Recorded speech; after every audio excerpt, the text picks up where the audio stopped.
Shalom, salam sehat buat kita semua dimanapun kita berada.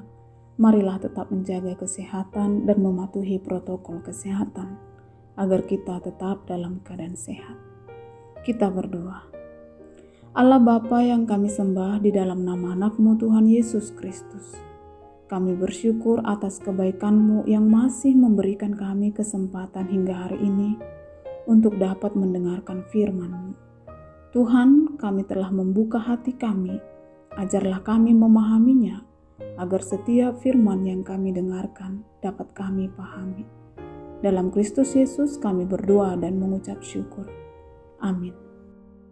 Saudara, firman Tuhan pada minggu ini diambil dari buku Nabi Yesaya pasal 55 ayat 10 sampai dengan ayat 13. Dengan tema firman Tuhan tidak akan kembali dengan sia-sia.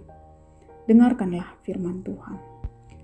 Sebab seperti hujan dan salju turun dari langit dan tidak kembali ke situ, melainkan mengairi bumi, membuatnya subur dan menumbuhkan tumbuh-tumbuhan, memberikan benih kepada penabur dan roti kepada orang yang mau makan.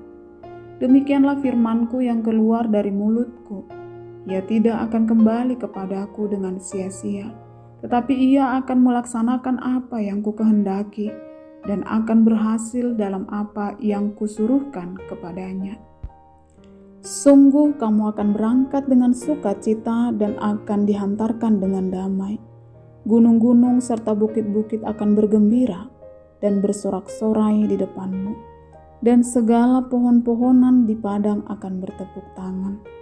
Sebagai ganti samak duri akan tumbuh pohon sanobar, dan sebagai ganti kecubung akan tumbuh pohon murat. Dan itu akan terjadi sebagai kemasyuran bagi Tuhan, sebagai tanda abadi yang tidak akan lenyap. Demikianlah firman Tuhan. Saudara yang kekasih dalam Kristus Yesus, akibat kejahatan bangsa Israel yang meninggalkan Tuhan, mereka mendapatkan hukuman.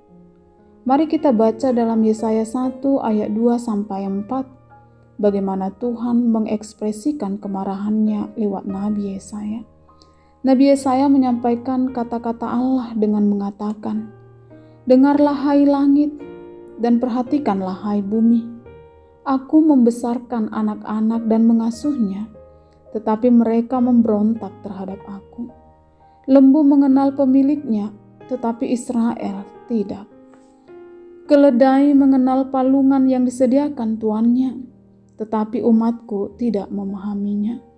Celakalah bangsa yang berdosa, kaum yang syarat dengan kesalahan, keturunan yang jahat-jahat, anak-anak yang berlaku buruk. Mereka meninggalkan Tuhan, menista yang Maha Kudus, Allah Israel, dan berpaling membelakangi Dia."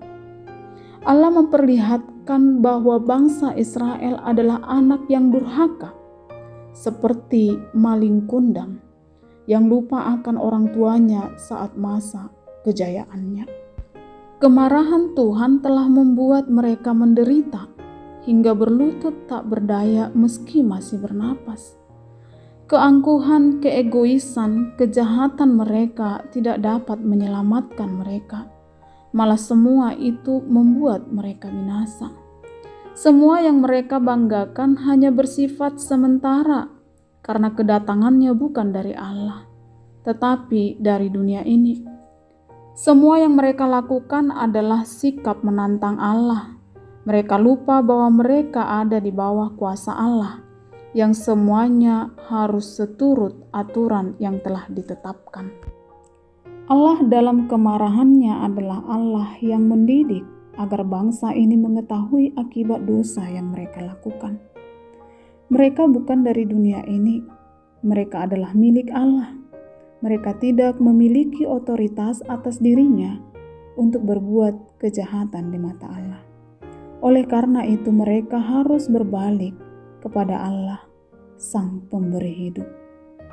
Di balik kemarahannya, Allah juga kasih.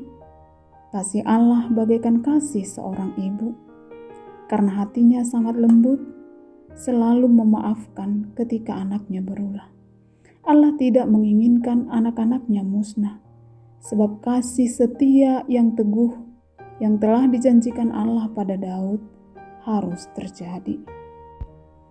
Itu sebabnya dalam Yesaya 55 ayat 7 dikatakan, baiklah orang fasik meninggalkan jalannya, dan orang jahat meninggalkan rancangannya.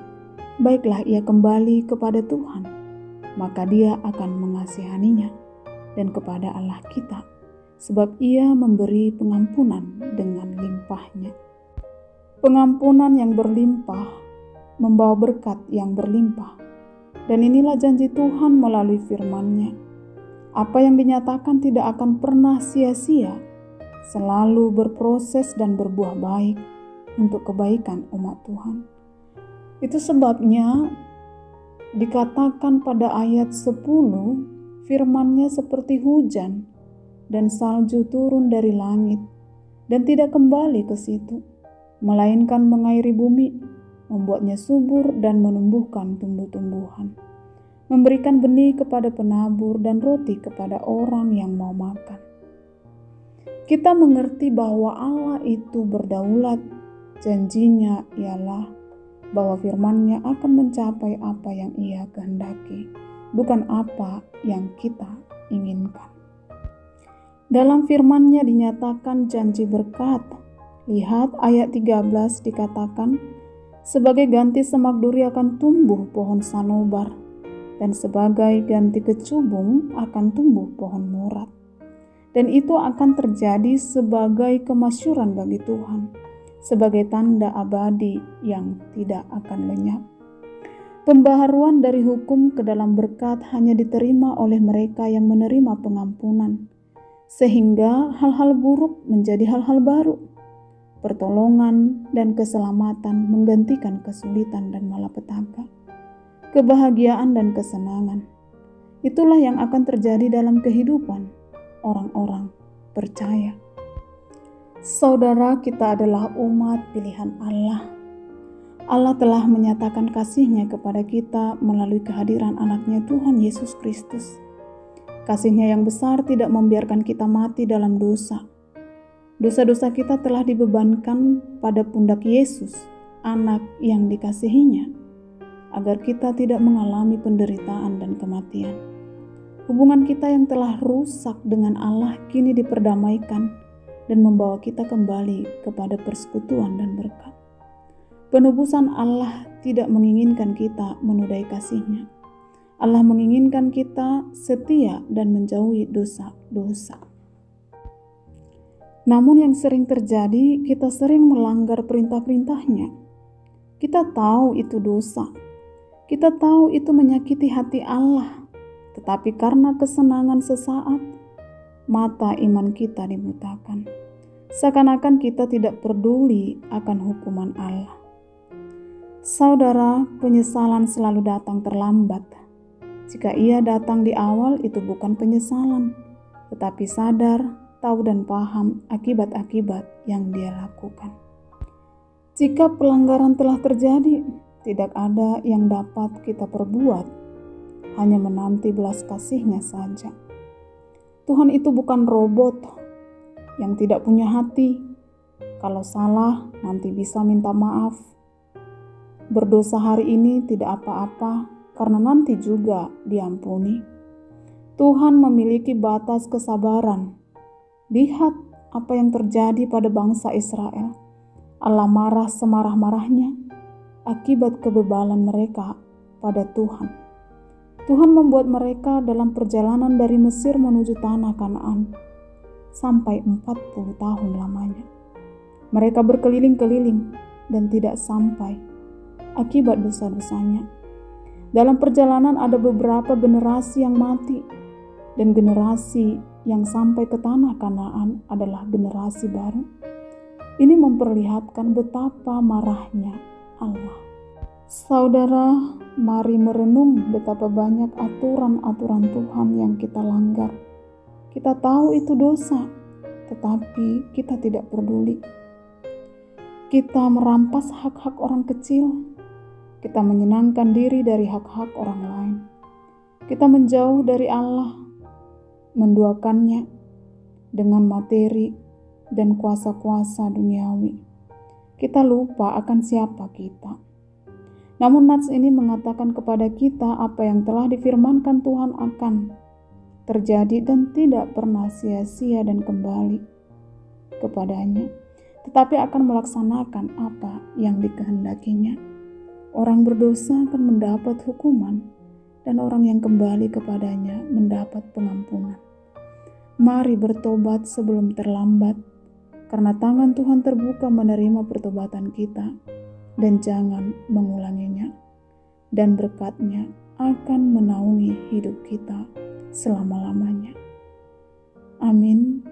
Kita berdoa. Allah Bapa yang kami sembah, kami bersyukur atas kebaikan-Mu. Engkau selalu mengingatkan kami melalui firman-Mu untuk kembali kepadamu. Firman-Mu adalah sumber kehidupan kami. Kami kuat dan berpengharapan karena janji setia-Mu. Firman-Mu tidak pernah berbohong tetapi nyata dan terjadi. Tuhan, ajarlah kami agar kami tetap setia kepadamu, dan berkat-berkat-Mu selalu mengalir dalam kehidupan kami. Kuatkanlah kami dan biarlah Roh Kudus-Mu yang membimbing kami. Dalam Kristus Yesus, kami berdoa dan mengucap syukur. Amin.